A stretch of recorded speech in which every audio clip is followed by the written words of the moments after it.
에베소서 3장 1절에서 9절까지 제목은 하나님의 경륜 이렇게 정해봤습니다. 여러분들이 잘 아는 그 안데르센의 동화 미운 오리 새끼 잘 알잖아요. 아마 잘 아니까 제가 간단하게 다시 한번 상기시키는 의미에서 한번 줄거리를 얘기해 보겠습니다. 귀여운 오리로 한 마리가 딱 태어나요. 오리들과 같이 부화했어요. 근데 형제들과 달라요. 등치는 걔네보다 좀 큰데 볼품이 없어. 못생겼어. 외모가 영 아니야. 그러니까 다른 태어난 오리들이 다름으로 인해서 조롱을 해요. 따돌림을 당해요. 요즘 같으면 왕따가 돼버린 거죠. 나중에는 엄마도 이상한가? 엄마도 따돌림 해버려. 완전히 이제 이 얘기 써더니 완전 개털됐죠. 외명 당하는 거죠, 이제 완전히. 그래서 이제 결국에 미운 오리 새끼 어떻게 돼요? 집을 나가는 거죠. 집을 떠나요. 계속 가다가 이제 정처 없이 또 돌아다니다가 한 집을 발견하는데 그 마을에 착한 할머니한테 발견이 돼요. 근데 그 착한 할머니는 누구랑 살고 있냐면 고양이하고 닭이 같이 살고 있었어요. 할머니는 미운 오리 새끼가 너무 불쌍한 거야. 너무 초라해 보이고 그래갖고 정성을 다해서 이 미운 오리 새끼를 따뜻하게 사랑으로 잘 케어를 해줘요. 근데 문제는 같이 살고 있던 고양이 닭이 이제 문제인 거야. 희생을 하는 거죠. 할머니가 계실 때는 꼼짝없이 있다가 안 계실 때는 막 괴롭히는 거야. 못 살게. 너무 힘들어. 그러니까 또 미운 오리 새끼는 여기가 내 자리가 아니다 생각해서 또 정처 없이 도망쳐 나옵니다. 집을 나와서 며칠 동안 걸어다 보니까 큰 호수가 도착하는 거야. 큰 호수가 보는 거야. 거기서 큰 호수가 딱 보면서 딱 보는 게 뭐냐면 거기에 물 위에 떠 있는 아름다운 백조를 봐요. 그러면서 미운 오리 새끼가 이렇게 생겨요. 나도 저처럼 백조였으면 얼마나 좋을까. 나도 저렇게 우아한 모습, 때로는 저렇게 멋있게 날았으면 얼마나 좋을까. 이런 생각을 하면서 엄청나게 열등감, 그런 마음으로 살아가죠. 가을이 되고 겨울이 됐습니다. 하늘에서 눈이 내리기 시작합니다. 아직도 새끼 오리이기 때문에 추위에 약하죠. 먹이도 잘 못 먹고. 그러다가 기진맥진해서 쓰러져 버려요. 근데 다행히 나무꾼이 이 미운 오리 새끼를 발견하죠. 자신의 집으로 데리고 와요. 가족들이 있어요. 아이들이 있어요. 정성 들여 잘 간호를 해줘요. 그래갖고 미운 오리 새끼는 차츰 정신을 차리면서 건강을 회복합니다. 거기서 잘 살았어요. 근데 여기서 문제가 또 터져. 거기서 행복하게 잘 살았다 생각하고 있었는데 아니 이제 갑자기 생쥐들이 나타나더니 집을 막 어지럽히는 거야. 막 먹을 거 뒤집어 놓고 난리 나고 아무 주인이 없을 때, 애들도 없을 때. 주인과 아이들이 딱 돌아와 보니까 집이 난장판 돼버린 거야. 딱 생각해 보니까 뭐예요? 미운 오리 새끼가 이게 했구나. 그래가지고 쫓아내버려요. 오리 새끼를. 거기서도 드디어 또 쫓아나는 거야. 또 얼마쯤 추운 겨울날 정처 없이 가다 보니까 호숫가에 당도한 거죠. 호숫가에서 이제 보니까 작은 바위 틈이 있길래 그 안에 들어가서 살기로 하고 거기서 물고기 그래도 조개라도 잡아먹고 긴긴 한 겨울을 보내고 있는데 낙엽이 다 떨어지고 먹을 것도 없으니까 다행히 그 주변에 있는 들짐승들이 먹이를 좀씩 나눠줘서 갱신히 살아갑니다. 이게 겨울은 흘렀고 드디어 따뜻한 봄날이 다가오는데 자기 몸에 자꾸 날개가 근질근질하면 뭔가 이상해요. 그리고 날개를 좀씩 퍼덕퍼덕 하다 보니까 갑자기 자기 몸이 떠오르는 거야. 둥둥 떠는 거야. 이상하다 이상하다 하면서 더 힘차게 하니까 자기가 날아버린 거야. 이 모습을 보고 내가 날 수 있다는 걸 그때 깨달은 거지. 내가 날 수 있었구나. 그러면서 날개질 하면서 호숫가에 내려가지고 호수에 있는 자기 모습을 보니까 그전에 봤던 백조 모습이 자기 모습인 거야. 그때 깨닫는 거죠. 내가 백조였다니. 이게 미운 오리 새끼의 줄거리예요. 나도 백주였으면 참 좋겠다. 나도 저렇게 하늘을 멋있게 날았으면 참 좋겠다. 어떻게 보면 우리도 모든 마음의 소원이 이런 게 있어요. 나도 뭐가 했으면 좋겠다. 나도 뭐 했으면 참 좋겠다. 근데 현실은 헤엄도 잘 못 치고 외모도 그렇고 우리들 새끼 틈에서 늘 구박만 받아가지고 자기 신세가 처량하고 스스로를 자학하는 거야. 다르다는 이유로 남과. 그렇게 우리의 모습이 아닐까 이런 생각을 참 해봤어요. 지금 와서는.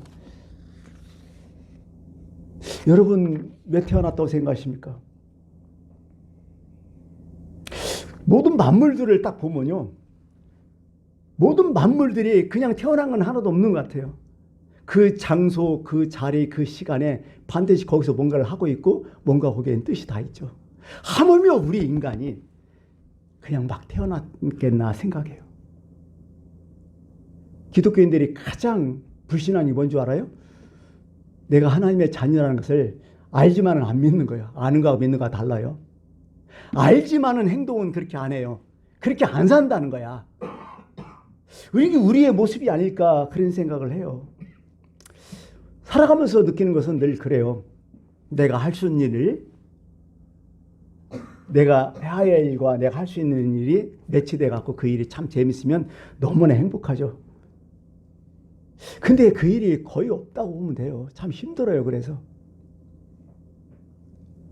참 이렇게 만족하면 참 좋겠어요. 내가 있어야 할 장소에 반드시 있고 내가 해야 할 그 시간에 내가 반드시 그 시간에 있고 내가 해야 할 그 일이 반드시 있다면 이게 너무 행복한 것 같아요. 근데 그렇게 딱 맞지를 않더라고요. 지금 내 모습을 보니까 미운 오리 새끼 같지 않아요? 뭔가 일이 좀 잘 되면 뭔가 또 문제가 터져갖고 또 심란하고 뭔가 또 갱신이 살아나면 또 문제가 있어서 또 심란하고 참 이게 인생이 아닐까 이런 생각을 해요. 그러다 보니까 나이 먹고서 이제 뭐가 절단나죠? 젊어서는 몰랐는데 나이 먹으니까 몸이 자꾸 절단나는 거야. 자동차 오래 쓰면 고장나듯이 몸이 자꾸 고장나. 생로병사하지만은 생로 병병병병병병 사가 돼버려. 참 힘들어요. 기대 수명은 자꾸 늘어나는데 노령화는 자꾸 되는데 건강은 별로 안 좋아. 나이가 깡패라니까요. 어쩔 수 없어요. 그 건강. 그래서 늘 우리는 그러잖아요. 우리는 노후 준비 하면서 뭘 제일 먼저 뭐 따졌어요? 연금이 얼마냐? 물질이 얼마냐? 얼마 써야 되냐? 요즘은 또 바뀌었잖아요. 뭘까요? 건강이라고 바뀌었어요. 생각해도 그게 논리성이 맞아요. 돈은 엄청이 쌓였는데 내가 건강이 나빠서 입원해 있다. 그 돈이 무슨 소용이 있어? 아니면 돈은 별로 없는데 나는 건강에 어떤 일이 다 할 수 있어. 여러분들 선택하면 뭘 선택하겠어요? 돈 잔뜩 사놓고 누워가지고 링거 꽂고 있겠어요? 아니면 돈은 없지만은 그래도 활동하는 게 뭐가 좋겠어요? 그건 여러분들이 결정할 문제지만은 저는 두 번째를 선택하겠어요.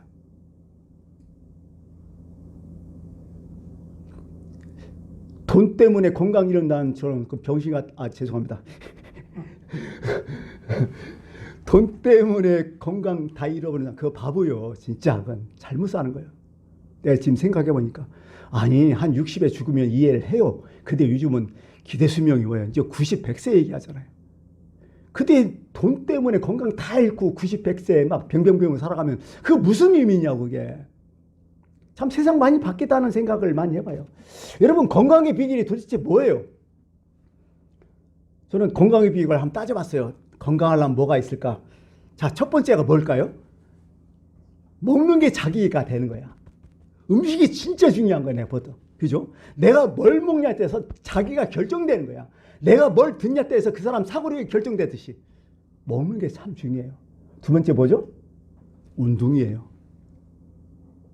운동 안 하면 안 되잖아요. 운동해야 돼요. 그 필수예요. 뭐 선택이 아니더라고, 내가 보니까. 젊어서는 그냥 있어도 운동 안 해도 그냥 돼요. 상관없어. 근데 나이 먹으면 운동 안 하면 진짜 힘들어져요. 나이 먹으면 먹을수록요, 투자하는 게 너무 많아. 요즘 애들 말로 가성비가 없어, 나이 먹으면. 투자만큼 그만큼 가성비가 안 나와요, 몸에서. 참 힘들다는 생각 들어요. 요즘 또 하나 발견했어. 뭘까요? 건강하려면. 잠이요, 잠. 음식보다, 운동보다 더 중요한 게 잠이더라고, 내가 보니까. 근데 잠은 내 마음대로 해요? 누가 그런 얘기죠. 침대는 살 수 있어도 잠은 살 수 없다고. 맞는 얘기죠. 참 힘들어요, 이게. 마지막에 또 하나 있어요. 그래, 이렇게 해서 건강 유지하고 살아가요. 근데 일이 없으면 그것도 끝난 인생이야. 할 일이 있어야 돼, 분명히. 돈을 벌고 안 벌고 그걸 떠나서 할 일이 있다는 것은 삶의 이유가 되는 거예요. 이건. 존재 가치잖아요, 이건. 정말 일이 있어야 된다는 거죠. 제가 이런 요소들을 다 얘기했지만 이게 다 이런 요소들을 다 갖고 있는 사람 거의 없어요. 거의 없어, 진짜. 그래서 인생이 고난인 거예요. 힘든 거예요. 사실 우리가 아까 일을 했지만은 일 중에서도 크게 따지면 그래요. 내가 하고 싶은 일, 하기 싫은 일 있어요. 근데 여러분 살아오면서 여러분 생각해 보세요. 내가 하고 싶은 일을 더 많이 했어요? 하기 싫은 일을 어거지로 더 많이 했어요? 알잖아요. 이제 계산이 나오죠. 거의 다 하기 싫은 일, 하고 어려운 일을 더 많은 사람들이 더 많이 해요. 왜 피곤해요? 왜 피곤하다고 느껴요? 하기 싫은 일을 하기 때문에 피곤한 거예요. 하고 싶은 일을 내가 하면요, 그건 재미요. 여러분 가만히 보세요. 하고 싶은 일을 하는 것 중에서요, 쉽지 않은 일이 없어요. 등산 가잖아요, 사람들. 등산 무진장 힘들어요. 천고지 넘어봐요. 한번 갔다 와봐요. 그죠? 그 아래 것들 시켰지 왜 지가 올라가? 그죠? 뭐 여행을 간다. 사실 여행도요, 이게 체력이에요, 이게 보니까. 운동, 무슨 어떤 시합한다. 이거 완전 노동으로 따지면 중노동이에요, 진짜. 뭐 축구라든지 배드민턴 요즘 치고 뭐 이거 하는데요. 승부욕 걸리니까 이건 앞뒤 안 가리더라고요. 근데 그거하고 피곤한 사람 없어요. 기분 다 좋지. 왜? 하고 싶은 일 했기 때문에. 결론적으로 생각하니까 일이 중요한 게 아니라 내가 하고 싶은 일을 하는 게 진짜 행복이다. 이런 생각을 해보는 거죠. 또 한번 생각해 봤어요. 그러면 우리 삶이라는 게 하고 싶은 일만 하고 못 살잖아요. 우리가 살아봤잖아. 어떻게 사람이 하고 싶은 일만 하고 살아? 안 되잖아요. 근데 지금 내가 하고 싫은 일을 지금 하고 있단 말이에요. 근데 이 일이 안 바뀌어. 그럼 뭐가 바뀌어야 돼요? 내가 바뀔 수밖에 없어요. 이게 어떻게 보면 지혜라고요. 나를 바꾸면 돼요. 이것은요, 꼭 운전하는 것 같아요. 여러분, 처음 운전할 때요, 생각해 보세요. 처음 운전할 때 걸어가는 게 편해요? 운전하는 게 편해요? 차라리 걸어가는 게 편해요. 시내 같은 데 운전 좀 해봐요. 막 차는 잔뜩 하고 신호 있고 정신 없고 막 그럴 때. 그때는 어떻게 막 바바방 앞만 보지 뭐 무슨 백밀러 보고 뒤를 봐. 오직 직진이지. 완전히 김여사지 뭐. 그죠? 그때는 막 너무 힘들어. 오면 막 오금이 막 몸이 막 그냥 몸살 날 정도죠. 한참 하다 보면. 그런데 하기 싫잖아, 진짜 처음에는. 근데 하다가 보니까 내가 바뀌니까 어떻게 돼요? 한 20, 30년 운전하니까 어떻게 돼요? 아무 생각 없이 걸어가는 보다 무조건 그냥 요 앞에도 차 타고 가버리잖아. 이렇게 바뀌더라는 거예요. 참 이게 어떻게 보면 인생이 이렇지 않을까 이런 생각을 해요. 결국 하기 싫은 일, 어려운 일 빨리 내가 바뀔 생각을 먼저 하는 게 그게 지혜가 아닐까 이런 생각을 해보는 거죠. 어떻게 보면 모든 게 인생이라는 게 참 적응의 문제가 아닐까 이런 생각도 해보고요. 이제 오늘 본문을 말씀 보니까요. 참 왜 제가 오늘 이 본문을 택했냐면요. 나의 나됨은 어디에 있을까? 내가 누구냐 생각할 때는요. 간단해요. 나를 불러주신 분한테 있어. 내가 나한테는 없더라네 보니까. 나를 불러주신 분한테 딱 있더라는 거예요. 군대도 가만히 보면요. 두 종류의 사람이 있어요. 한 사람은 어떻게 징집병이 있어요. 나는 가기 싫은데 국가에서 어거지로 끌고 오는 거야. 막 또 징집돼가지고. 한 사람은 어떻게 해요? 지원병이 있더라고요. 내가 보니까. 지가 공부해서 들어가고. 기독교인은 누굴까요? 뭐 물론 목사님들도 좀 달라요. 이것도 어떤 분은 정말 징집되는 사람 있고 어떤 사람들은 지원해서 가는 사람 있어요. 저는 물론 징집이에요. 정말 저는 목회하기 싫었으니까 저는 징집에 어거지로 꽂혀서 간 거고, 그러나 신앙만큼은 징집이요. 내가 보니까 하나님께서 끄집어내는 거야. 내 의견 안 물어. 그냥 택해서 뽑아서 들어가는 거야. 하나님이. 이게 하나님의 부르심이라는 거야. 이게 그 장소, 그 시간, 그 일, 그 목적, 하나님 부르심인 거야.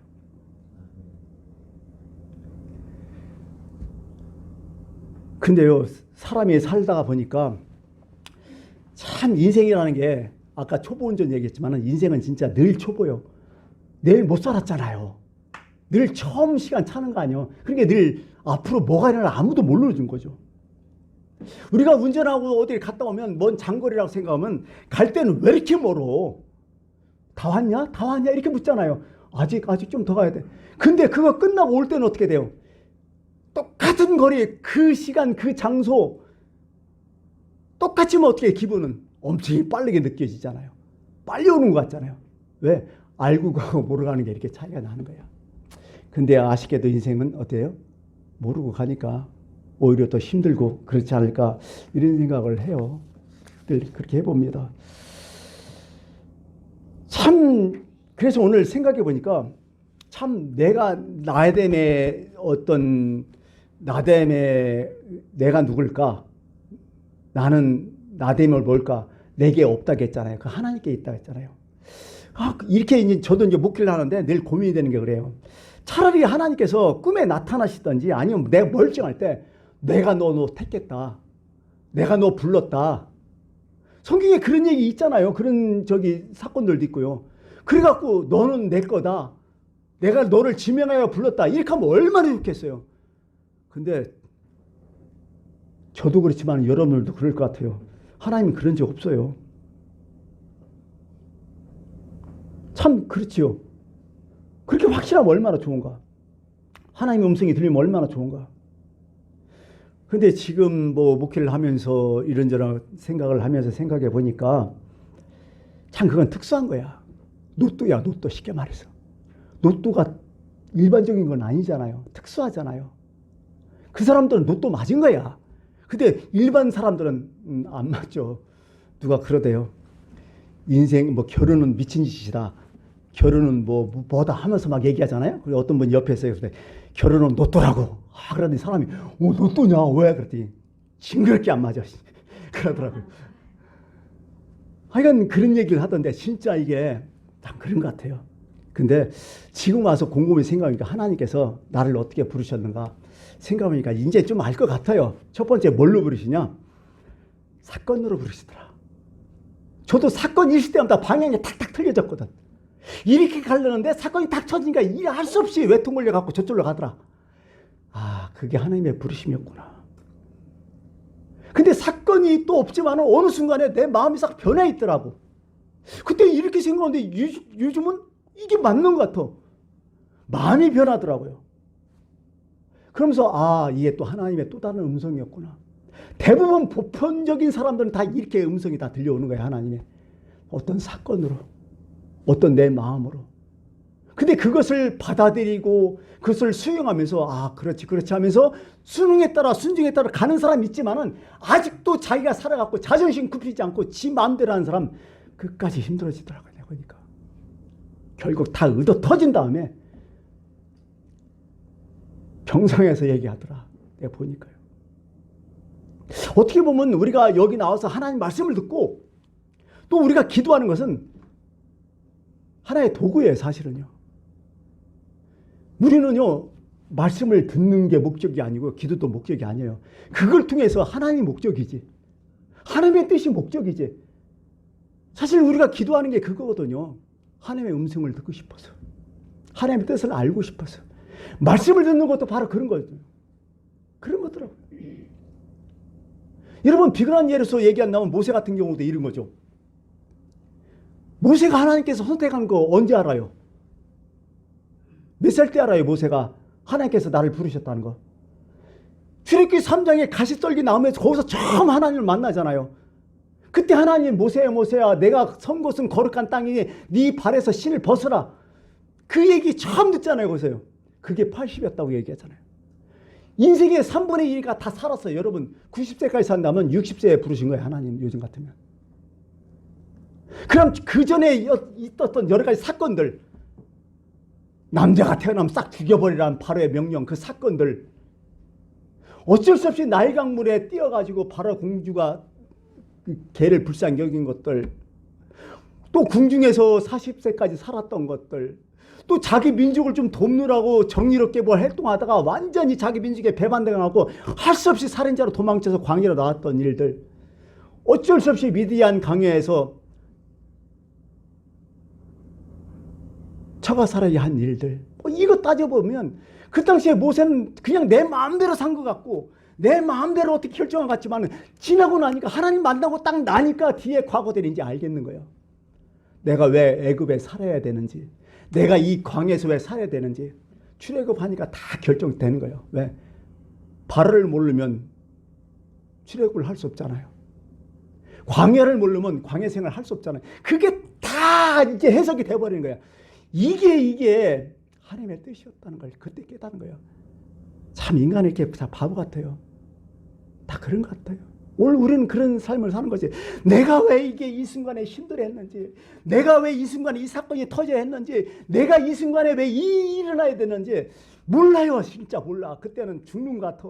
그때는 끝난 것 같아. 그런데 어느 순간에 하나님 만나고 나니까, 하나님의 뜻을 알고 나니까 그때 그러지 않았으면 안 됐었구나. 그것은 있어야 됐을 거구나. 이런 생각이 쭉 나오는 거죠. 여러분들이 오늘 예인교회당, 예배당에 딱 나와 있지만 그냥 된 게 아니에요. 하나님 다 계산이 있어서 나온 거야. 정말 하나님은 디테일하신 분이야. 무작정 안 되는 거야, 이게.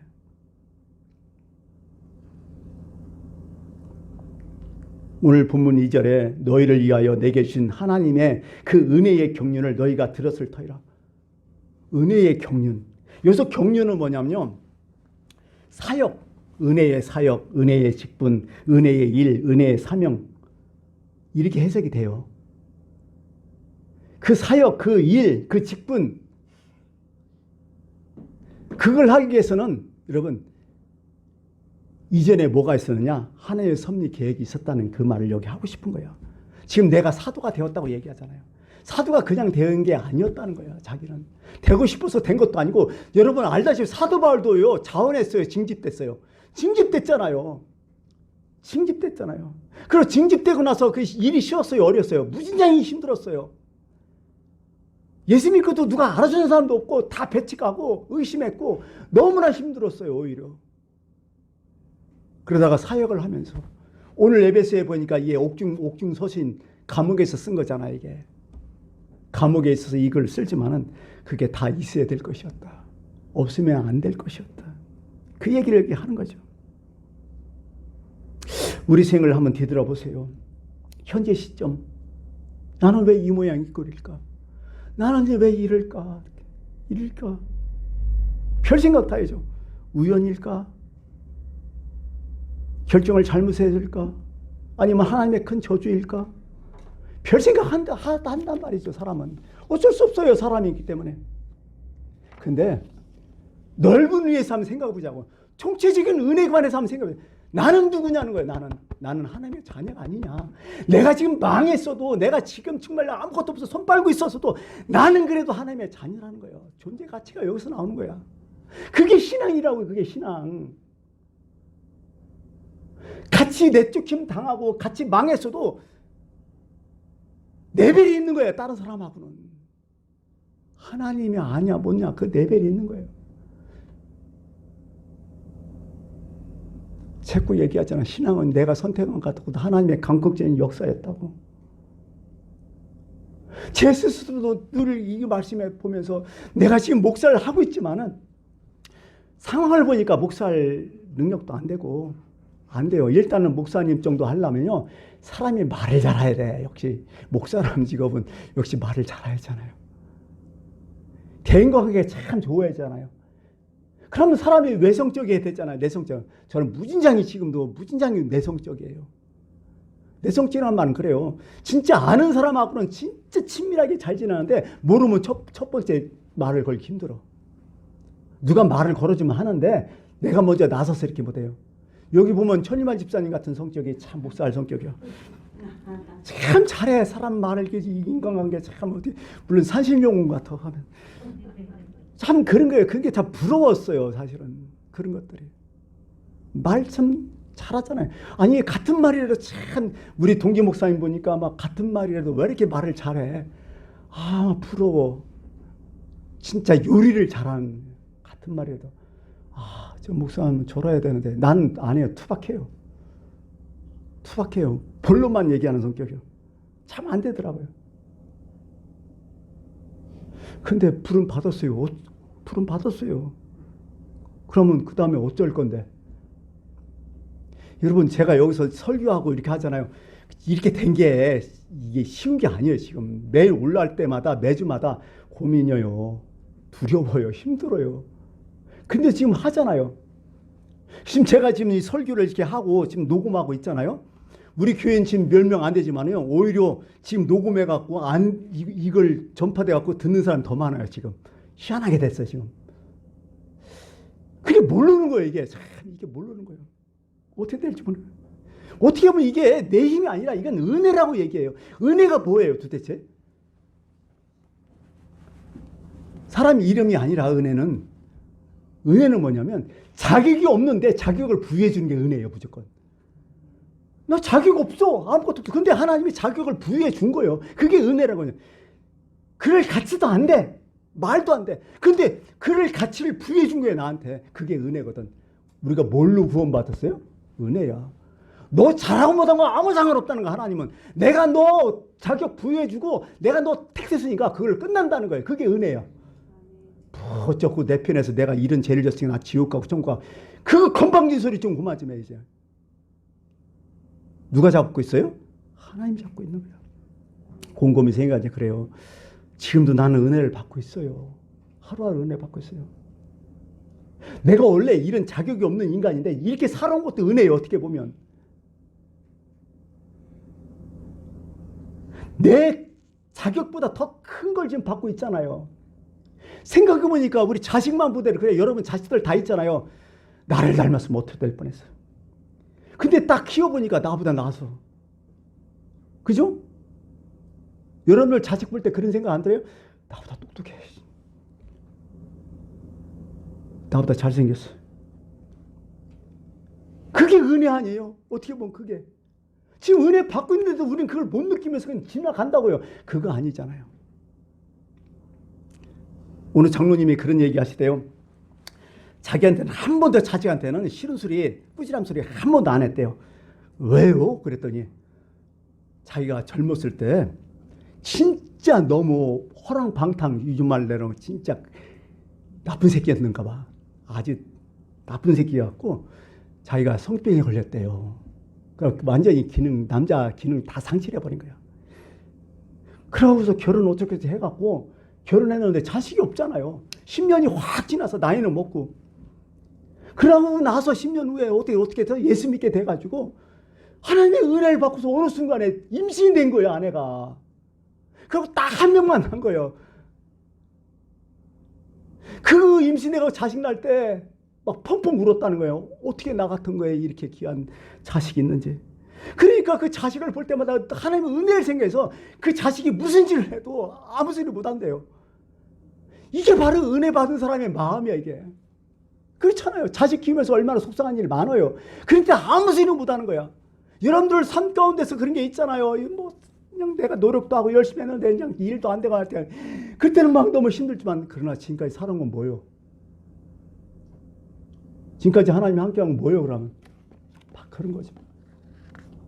시간이 갔기 때문에 마무리를 해야 될 것 같아요. 오늘 본문 보니까 7절에 이 복음을 위하여 그의 능력이 역사하는 대로 내게 주신 하나님의 은혜의 선물을 따라 내가 일꾼이 되었다. 선물로 생각했어요. 선물. 참 기가 막힌 얘기예요. 어떻게 보면 우리 자체가 선물이라는 거야. 근데 가만히 보니까 그 은혜의 선물 갖고 내가 뭘 했다는 거죠? 여기 보니까 일꾼이 되었다. 일꾼이 되었다. 디아코스노스, 비슷한 얘기죠. 배 밑에서 노를 젓는 사람, 누구였었지? 그 당시에 배 밑에서 노를 젓는 사람들 다 노예였어요. 그죠? 배 밑에서 노를 젓는 사람. 영어로 말하는 미니스터라고 하고 우리나라는 봉사자, 섬기는 자 얘기했죠. 그래서 내가 모든 사람에서 이렇게 섬기고 있다는 거야. 여러분, 은혜 받은 사람이 딱 나타나는 증거는 뭐예요? 섬기는 거예요, 무조건. 은혜 받았다고 해서 주둥이만, 죄송합니다. 발만 싸가지고 확실히 자랑만 그 은혜 안 받은 거예요. 진짜 은혜 받으면요, 입은 닫고 몸이 섬겨. 내가 봐도 그럴 수밖에 없더라고요. 네. 섬기는 자세로 평생을 사도 바울은 그렇게 산 거야. 그래서 사도 바울이 된 거죠. 여러분, 이쯤에서 우리가 결단 하나 한번 해야 돼요. 하나님 다시 저한테 은혜를 주신다면, 은혜의 선물을 다시 한번 허락해 주신다면 제가 평생 그 은혜 갖고 섬기는 자로 평생 살겠습니다. 이 기도 제목이 돼야 돼요. 은혜 받기만 해봐라. 내가 그럼 뭐 어떻게 돼요? 그거 하지 말고 평생 섬기는 자로. 섬길 받는 자가 아니라 은혜 받으면 섬김 받으려고 하잖아요. 그거 아니라 평생 섬기는 자로 살겠다고. 내 이득, 대접 아예 생각하지 않겠다고. 주님을 위해서 진짜 섬긴 자로 평생 살겠다고. 이런 고백을 여러분 했으면 좋겠습니다. 그래서 오늘 사도 바울은 섬김을 특권으로 알아요. 섬김 받는 것을 우리 세상에서 특권으로 알잖아요. 누가 나를 섬겨주면 대접해주면 특권으로 알잖아요. 근데 사도 바울은 거꾸로 돼버렸어요. 은혜 받으니까. 뭐라고요? 내가 섬기는 것, 내가 봉사하는 것, 그것을 특권으로 알았다고. 그런 마음이 여러분에게 있어서 한 해 은혜가 함께 하실 간절히 바라겠습니다. 기도하겠습니다.